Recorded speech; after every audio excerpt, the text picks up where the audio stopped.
प्रभू रामचंद्र बोलले की नर आणि नारी तुम्ही घरी निघून जा. मी 14 वर्ष माझा वनवास भोगायला चाललोय. आणि 14 वर्ष प्रभू रामचंद्र वनामध्ये गेले आणि 14 वर्ष भोगून पुन्हा अयोध्येत आले. तर काय लोक वेशीवरती थांबलेले होते. अरे प्रभू रामचंद्रांना विचार पडला, अरे मी काय सांगितलं तुम्हाला, तुम्ही 14 वर्ष इथे थांबलात, मी काय सांगितलं होतं की नर आणि नारी तुम्ही घरी जा. होय भगवंत, तुम्ही नर आणि नारी घरी जा म्हणून सांगितलात. नर नारी बोलतो घरी गेले, आम्ही बोलतो धड नर नाही धड नारी नाही, दोघांचे मधले तृतीयपर्यंत. म्हणून त्याने भगवंताने सांगितलं, आजपासून तुम्हाला मी एक वरदान देतो, तुम्ही आजपासून जे बोलाल ते तुमच्या मुखातून सत्य निघेल. बुवा त्यांची केंड करू नको रे, आयुष्याची भलं करेल ते, आयुष्याचं सोनं करतील ते. हे पवार बाबा माझ्या रागावलो जळजळताय मनमरताय काढला गाव खुजले बघा, काढला गाव खुजले बघा, काढला गाव.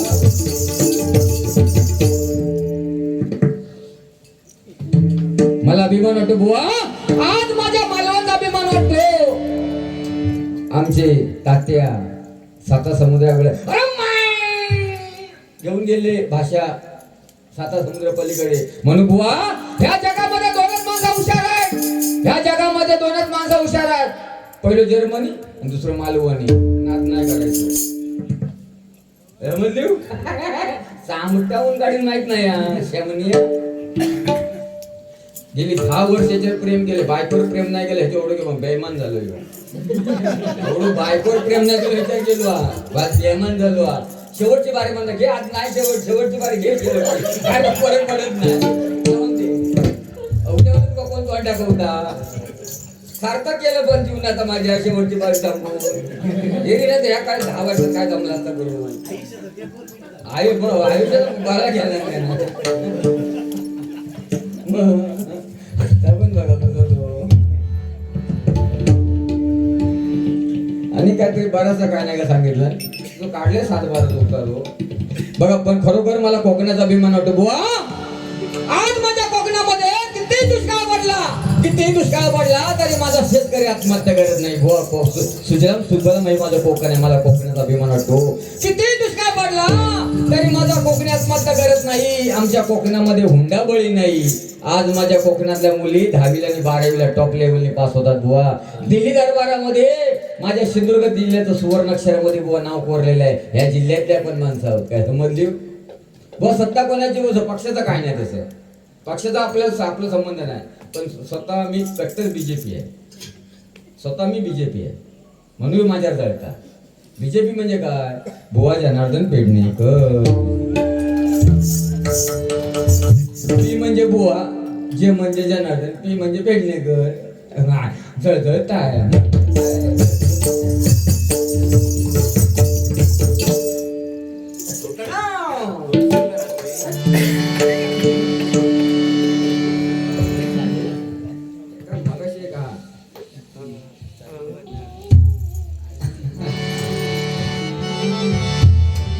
पण खरोखर अभिमान वाटतो.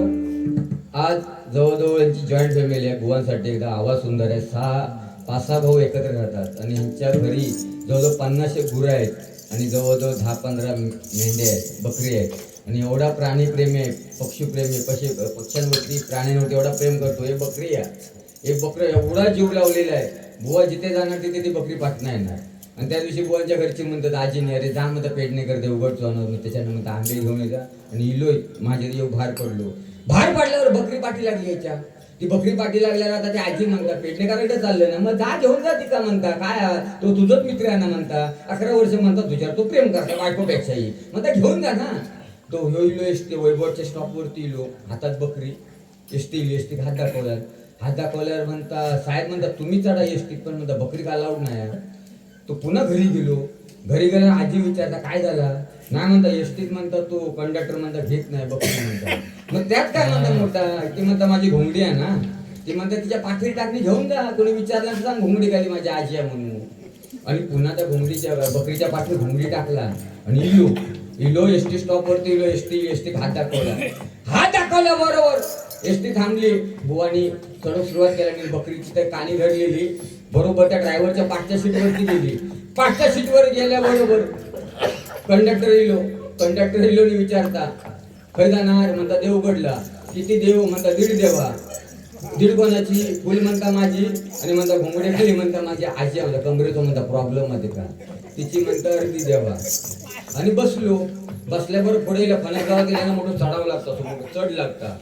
चढ लागल्यावर त्या ड्रायव्हरने घेर बदलला. घेर बदलल्यावर बकरी घाबरली हो. बकरी घाबरल्यावर बकरीने कार्यक्रम चालूच केला फुल फुल फुल फुल. त्या बसभर ना त्या ड्रायव्हरच्या पाठच्या सीट पासून कंडक्टरच्या पायापर्यंत लेंडियो. कंडक्टर म्हणता काय रे म्हणता या बहुतेक म्हणतो तो तिकडनं ओ साहेब म्हणता काय बहुतेक म्हणता तुमच्या आजीच्या गळ्यातल्या काळ्या मण्याची माळ तुटली होता म्हणे म्हणता माझ्या पायापर्यंत.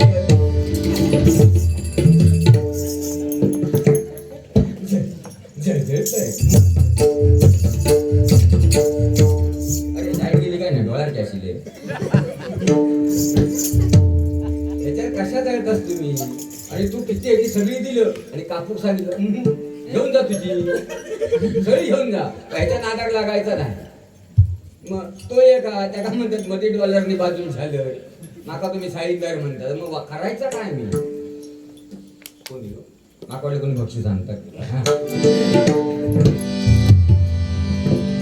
पण बघू बुवा ये का कोणी रे खरा सांगा असं असतं व हे दोन चोर ना कोणाकडे मिळालेले नाही. चार जागा ढुसकी सोडल्या एका मागे तोंडाकडे बघतात. आणि दुसरं स्विमिंग पूल मध्ये ह्या करणार. स्विमिंग पूलचं मालक पाणी भरताना 5,000 लिटर पाणी असतात म्हणजे पाणी काढताना 7,500 लिटर पाणी मिळतात मग 2,500 पाणी हे दोन चोर मिळालेलेच नाही मला. स्विमिंग पूल मध्ये ह्या करणारो आणि भर ट्रेन मध्ये ढुसके सोडणारो. तर लॉकडाऊन मध्ये बघा एक अनाउन्समेंट करायची मुंबईला आपला सामान बाहेर काढू नका बाहेरून कोणी फटका मारू शकतो. मित्राची बायको ती म्हणता माझी बायको का मागतात. अरे धर्मपत्नीचा असा सन्मान करा मरेपर्यंत आपल्या बरोबर असते. ही अशी एकच स्त्री आपल्या बरोबर असते धर्मपत्नी मरेपर्यंत आपल्या बरोबर असते. सुखात आपल्या बरोबर असते दुःखात आपल्या बरोबर असते. आपण घरी आल्याशिवाय जेवत नाही. बंधूनो मोठेपण सांगत नाही. माझं देवाला एक दुकान आहे छोटंसं हाराचं आणि माझ्या लग्नाला 15 वर्ष झाली. यंदा माझ्या मागं मी घरी होतो कार्यक्रम नव्हतो कारण हे उगाच नाही वाढले. तो जेव्हा मी उठते ना तेव्हा कापणार उठता तर मी झोपते तर दोघांची गाठच पडत नाही. पण आज बघा तुमच्या आशीर्वादाने वरच्यावर दोघांनाही कार्यक्रम आहेत. पण आज माझे साहेब माझं मी मुंबईमध्ये चांगल्या ऑफिसमध्ये कामाला आज आमच्या क्लिअरिंग एजंटमध्ये नगरकोट फॉरवर्डर्स ही टॉप लेवलला बुवा कस्टम एजंट माझं आमची कंपनी आहे. मी चांगलं आहे पण ही छंद आहे बुवा. ही छंद आहे हा पण छंद आहे बुवा. ही कला आहे तुझेरी शेशी ही कला आहे तुझेरी शेशी कला आहे ना माझी केसाची कला आहे शमनिया. हा तर बुवा प्रारंभाचा विषय मगाशी बुवाने सांगितला. मी काय म्हणून कळले का हा फुलाचा यंदा 15 वर्ष झाली माझ्या लग्नाला आणि यंदा माघाराचा वाढदिवस साजरा करूया. तिका म्हटलं चल आज म्हटलं घरी आहे घरभर फुला टाकले आणि वाढदिवस साजरा केले आणि असे वंग बोलवले जोड्याने सगळ्यांका. ती घरभर फुला बघून हे बाकीचे बुवा पण चाक पडले. जाताना एक भांडूक लागली हो ते बघा म्हणता पेटणे कर बुवा त्या का म्हणता केस कापूक येईल ना पण आपल्या बायकोचा वाढदिवस घरभर म्हणता फुलं टाकून साजरा केला नाही आणि म्हणता तुम्ही मेलाय म्हणता तुमचं 10 वर्ष संसार उठतोय. भांडत चालली होती. तो म्हणता गो गप त्या पेडणेकराने घरभर फुलं टाकून वाढदिवस साजरा केला. त्याच्यात मोठे पान गाया तो फुलाचा धंदो म्हणून म्हणता घरभर फुलं टाकून वाढदिवस साजरा केला नाही. आपला धंदो कसला माहिती आहे ना आपला धंदो मिरचेचा पण काय म्हणता वाढदिवस साजरा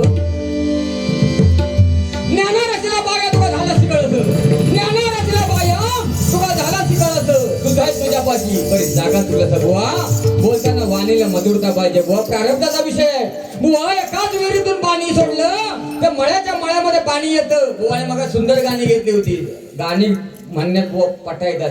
त्या दिवशी गाणे एक आमची राजापुरात बारी होती. बुवाने गाणं घेतलं फिरत्या चाका वरती देशी फिरत्या चाका वरती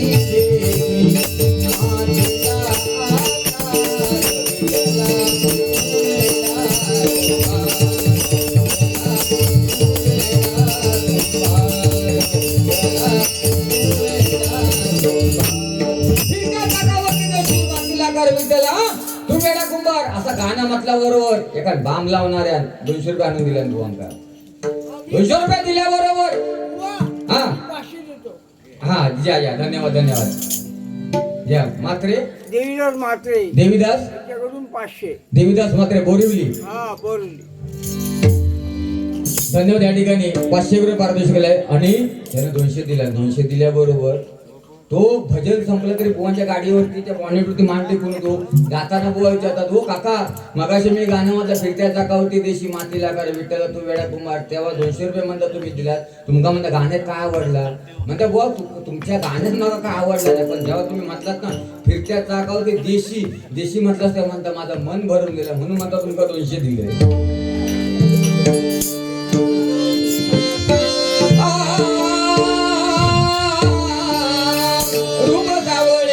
कोणाचं त्या भगवंत पांडुरंगाचा बघा आई वडिलांची सेवा करून प्रत्यक्ष कर्नाटक राज्यामधून भगवंत पांडुरंगाला या भूमीवरती घेऊन आले. काय केलं मातृदेव भाऊ पितृदेव भाऊ त्याच्या पलीकडे काय केले नाही बघा. मगाशी म्हणून सांगितलं मातेच्या स्थानामध्ये दुधाचा 1 थेंब निर्माण होण्यासाठी रक्ताचे 3 थेंब घडवावे लागतात. त्या मातेच्या स्थानामध्ये दुधाचा 1 थेंब निर्माण होतो नाही का बुवा. कारण तो काळ तसा होता. बुवाने सांगितलं सध्या काळ बदलत चाललाय. सध्या पबजी लिहिलो मोबाईल पबजी एका बनलंय खतरनाक पबजी तो नादा. पण तो गेम कसो बोलून मारूच असता मार मार मार मार मार मार मार मार मार मार मार खेळत असता. त्याच्या आमच्या घरी तो हिलो नाही आजात लय गावातल्या बदलून काढला नाही. सार्वजनिक संडास मध्ये गेलो आणि तो पबजी बोलून खेळत ना तो बाथरूम मध्ये गेलो आणि तो खेळत होतो. तसं दुसऱ्या बाजूच्या रूम मध्ये तिसरं गेलो चिंपाट ठेवला आणि कडी लावला आणि चिंपाट ठेवला. तो सर येऊ म्हणता तो बैलो मार मार मार मार बसता बसता बसता बसता तसोच कडी काढला आणि घरी पळालो होतो. त्याला असो आंबटला आणि तिसऱ्या दिवशी पुन्हा तो 3 तास तो पबजी खेळलो आणि पोर कमरेत वाकडो झालो. 3 तास एका जाग्यात माका फोन येलो पेडणेकर बुवा सेकंड तू पोर कमरेत वाकलो. मला झाला काय म्हणतो संडासात 3 तास म्हणता पबजी खेळत होतो. माका वाटला काय मानक्या बिनक्याचा हडूक त्याचा जाम झाला की काय म्हणून मी डॉक्टरला गेले. डॉक्टरकडे घेऊन डॉक्टर भाऊने म्हटलं भाऊ लागतील तेवढे पैसे खर्च करू नवसान झालेलं पोरगुवा पण पोरग्यात बरो करा म्हणतो जातोय पेडणेकर बापा ऑपरेशन थिएटरमध्ये गेल्याबरोबर 15 मिनिटांनी डॉक्टर भाऊ बाहेर गेले. म्हटलं भाऊ काय झाला काय माहिती त्या पोराच्या तोंडावर मला शिरा पडली ती पबजीच्या नादात मला बाहेर येताना सगळं काम केला आणि बाहेर येताना मला शर्टाचा बटन म्हणता पॅन्टी टाकला आणि पोर म्हणता कमरेत वाकडो झालो. रूप सावळे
Thank you.